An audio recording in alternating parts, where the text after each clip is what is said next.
அங்கே அப்படி என்ன தெரிகிறது? ஒன்றுமில்லை மத்தேயு அவர்களே, நாம் மண்ணுலகை விட்டு வந்து 2000 ஆண்டுகள் ஆகிட்டதல்லவா, அதான் எப்படி இருக்கிறது என்று எட்டி பார்த்தேன். இங்கிருந்து பார்த்தால் எப்படி? வாங்கள், மண்ணுலகிற்கு ஒரு டூர் சென்று விட்டு வரலாம். என்ன, இங்கே உரையாடல் பலமா உள்ளது போல?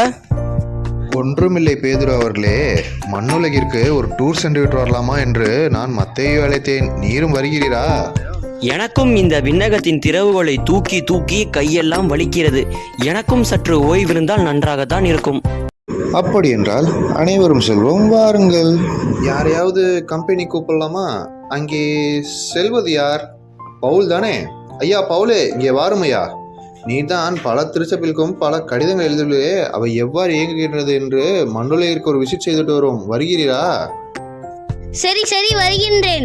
நானும் கை வலிக்க வலிக்க எத்தனை கடிதங்கள் தான் எழுதினேன். எனக்கும் ஆசைதான்.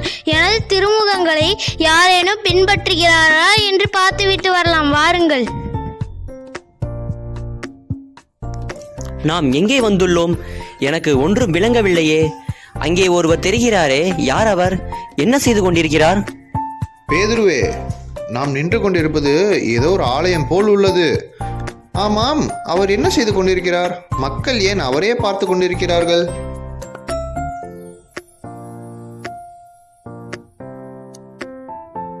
ஐயா பெரியவரே, அவர் யார்? அவர் என்ன செய்து கொண்டிருக்கிறார்? நீங்கள் ஏன் அவரையே பார்த்து கொண்டிருக்கிறீர்கள்? அவர்தான் எங்க பங்கு ஃபாதரு. இப்ப மாஸ் நடந்துட்டு இருக்கு. மாஸ்ல பேசுனா அவருக்கு பிடிக்காது. அமைதியா மாஸ் பாரு. ஆளையும் ட்ரெஸ்ஸையும் பார்த்தா ஒன்னும் சரியில்லையே. பேதுருவே, இவர்கள் செய்வதை பார்க்கும்போது கல்வாரி பலியை நிறைவேற்றுவது போல் அல்லவா தோன்றுகிறது. சரி, காத்திருந்து பார்ப்போம். எனக்கு கொஞ்சம் பசிக்கிறது. வாருங்கள், எங்காவது சாப்பிட ஏதாவது கிடைக்குமா என்று பார்ப்போம். வாருங்கள், சிறு தூரம் சென்று பார்த்துவிட்டு வருவோம். பேதுரு, மத்தேயு, அங்கே பாருங்கள், அங்கே பாருங்கள். பேதுரு, மத்தேயு, அங்கே ஏதோ பிரச்சனை போல் தெரிகிறது. அவன் ஒருவன் ஏதோ கத்திக் கொண்டிருக்கிறான். வாருங்கள், அருகில் சென்று பார்த்துவிட்டு வருவோம். அவர் ஏன் இப்படி கத்துகிறார்? அவர் தலையில் கை வைக்கும் போது ஒவ்வொருவரும் பொத்து பொத்து என்று கீழே விழுகிறார்கள். இப்பொழுதுதான் விசாரித்தேன். அவர் தலையில் கை வைத்ததும் நோய்கள் நீங்கி விடுகிறதாம், பேய்கள் ஓடியே விடுகிறதாம். என்ன ஆச்சரியம்! அது சரி, அவர் கையில் ஏதோ ஒரு கவரை கொடுக்கிறார்களே, அது என்ன? அதுவா, காணிக்கையாம். அதை கொடுத்தால்தான் சபையின் உறுப்பினராக முடியுமாம். இது புது டெக்னிக்காலவா தெரிகிறது. நாம் நற்செய்தி அறிவிக்கும் போது இப்படியெல்லாம் ஆட்டம் பாட்டம் என்று ஒருவரும் பொத்து பொத்து என்று விழுவதில்லையே. ஓ, இப்போதெல்லாம் இப்படி செய்தால்தான் மக்கள் நம்புவார்கள் போலும். நல்ல வேளை நாம் தப்பித்தோம். நாமெல்லாம் நற்செய்தி அறிவிக்கும் போது தூய ஆவியாரின் துணை கொண்டுதானே நற்செய்தி அறிவித்தோம். சரி, வாருங்கள், நாம் வந்த வேலையை பார்ப்போம். அம்மா அம்மா அம்மா, இங்கே சற்று முன் எங்களின் வழித்தோன்றலான ஒருவர் கல்வாரி பிழையை நிறைவேற்றிக் கொண்டிருந்தாரே, அவரை பார்க்க முடியுமா? என்ன இவங்க ஆளும் ட்ரெஸ்ஸும் பார்க்க சரியில்லையே. ஏதோ டிராமா பண்றவங்க மாதிரில இருக்கு. இவரா? அவர்தான் எங்க பங்கு ஃபாதர். வெளியே போயிருக்கார். அவரை பார்க்கணும்னா அப்பாயின்மெண்ட் வேணும். அப்பாயின்மெண்ட் வேதும் வாங்கியிருக்கீங்களா? அப்பாயின்மெண்டா? என்னையா அது?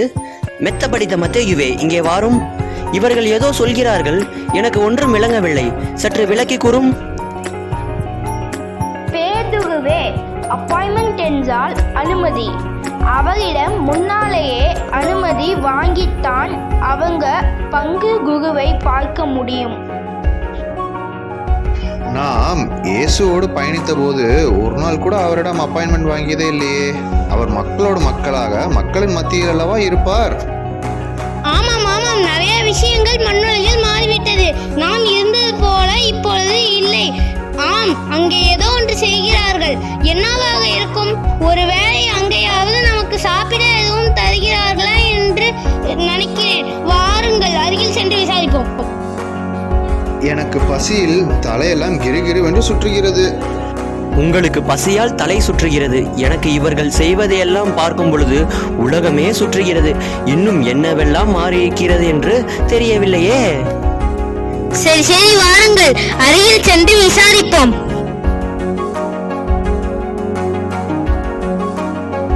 ஸ்டூடெண்ட்ஸ், இயேசு செய்த புதுமை ஏதாச்சும் ஒன்று சொல்ல முடியுமா? கண்ணாவூர் புதுமை டீச்சர், இந்த இயேசுவோட முதல் புதுமை. Very good. கானாவூர் திருமணத்திற்கு யாரெல்லாம் போனாங்க? இயேசு, அவங்க தாய் மரியா, அப்புறம் அவங்க சீடர்கள். அவர்கள் நம்மை பற்றி தான் பேசுகிறார் பேதுருவே. நீங்களும் யோவானும் கானாவூர் திருமணத்திற்கு சென்றீர்கள் அல்லவா? எடுத்து கூறுமையா. டீச்சர், கானாவூர் திருமண மண்டபத்தில் நாங்கள் மூவரும் தான் இயேசுவோடு சென்றோம். மற்ற சீடர்களும் வந்தார்கள். ஆனால் பவுல் எங்களோடு வரவில்லை. ஏனென்றால் பவுல் அப்பொழுது இயேசுவின் சீடரே இல்லை. Sit down, silence. கேட்குறவங்க மட்டும்தான் ஆன்சர் பண்ணணும். நீங்க முந்திரி கொட்டை மாதிரி ஆன்சர் பண்ணக்கூடாது, சரியா? அடுத்த வாரம் மலைப்பொழிவிலிருந்து உங்களுக்கு டெஸ்ட் இருக்கு. அடுத்த சண்டே எல்லாம் தரோவா படிச்சுட்டு வந்துருங்க, ஓகேவா? ஆஹா, மழை பொழிவா! இயேசுவோடு இருந்த நாட்கள் என் கண்முன் அப்படியே வந்து நிற்கிறது பேதுருவே. எவ்வளவு அருமையான நாட்கள் அவை. அவர் பேசுவதை நாள் முழுக்க கேட்டுக்கொண்டே இருக்கலாம்.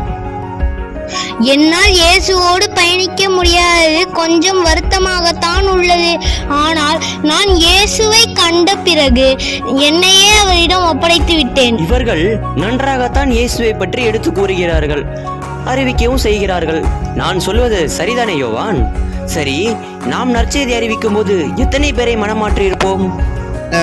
நாம் 12 சேர்ந்து சுமார் 1 கோடியோ அல்லது அதற்கு மேலோ கூட இருக்கலாம், சரியாக தெரியவில்லை. நான் மனமாற்றியவர்களின் எண்ணிக்கைக்கு அளவே இல்லை. அதுவும் சரிதான். நாம் இயேசுவோடு இருந்ததால் துணிவு பெற்று நற்செய்தியை அறிவித்தோம். இப்போதோ எண்ணிக்கையோ மிகுதி, வேலையாட்களோ குறைவு. ஆனால் இந்த மக்கள் எல்லாம் மிகவும் பாவம். பார்ப்பதையெல்லாம் உண்மை என்று நம்பி ஓடுகிறார்கள். இன்றைய காலகட்டத்தை பார்க்கும் பொழுது பல பேர் உண்மையாகவும் பல பேர் பணத்திற்காகவும் நற்செய்தி அறிவிக்கிறார்கள். கடைசி கால தீர்க்கதரிசிகளை குறித்து இவர்கள் எச்சரிக்கையாக இருக்க வேண்டும். இந்த கூட்டத்திற்கு போங்கள், உங்களுக்கு சுகம் கிடைக்கும், வீடு கிடைக்கும், பங்களா கிடைக்கும் என்றெல்லாம் கூறுவோரை நம்பி ஏமாறாதீர்கள். கடைசி காலம் இதுதான். கடைசி காலத்தில் மாந்தர் யாவர் மேலும் என் ஆவியை பொழிவேன். உங்கள் புதல்வரும் புதல்வியரும் இறை வாக்கு உரைப்பார்கள் என்று யோவேல் புத்தகத்தில் கூறப்பட்டுள்ள காலம் இதுவே. என்ன நேர்ந்தாலும் தாய் திருச்சபையோடு இணைந்தே பயணியுங்கள். உங்கள் புதல்வரையும் புதல்வியரையும் நற்செய்தி பணிக்கு பயன்படுத்துங்கள். ஏனெனில் அறுவடையோ மிகுதி, வேலையாட்களோ குறைவு. ஆயர்கள் பங்கு பணியாளர்களால் மட்டுமே நற்செய்தியை அறிவிக்க முடியாது. பொது வாழ்க்கையில் உள்ளோரும் அவர்களோடு இணைந்தே பயணிக்க வேண்டும். ஆகையால் சிறியதோ பெரியதோ, பொது வாழ்க்கையோ துறவற வாழ்க்கையோ, விவிலியத்தை கையில் எடுத்து நற்செய்தி அறிவிக்கும் நாம் அனைவரும் இன்றைய கால இறைவாக்கினர்களே. அந்த வகையில் கேட்டிக்சம் எடுப்பதும் ஒரு வகையான நற்செய்தி பணியே. எலியா, எரேமியா அந்த கால இறைவாக்கினர்கள் என்றால் கடவுளுடைய வார்த்தையை எடுத்து கூறும் நாமும் இன்றைய கால இறைவாக்கினர்களே. ஆகையால் நமக்கு கொடுக்கப்பட்ட மறைக்கல்வி பணியை சிறப்புற செய்வோம். அழைக்கப்பட்டோரோ பலர், தேர்ந்து கொள்ளப்பட்டோரோ சிலர். நாம் தேர்ந்து கொள்ளப்பட்டவர்கள். நமக்கு கொடுக்கப்பட்ட பணியை சிறப்பாக செய்வோம். நன்றி, வணக்கம்.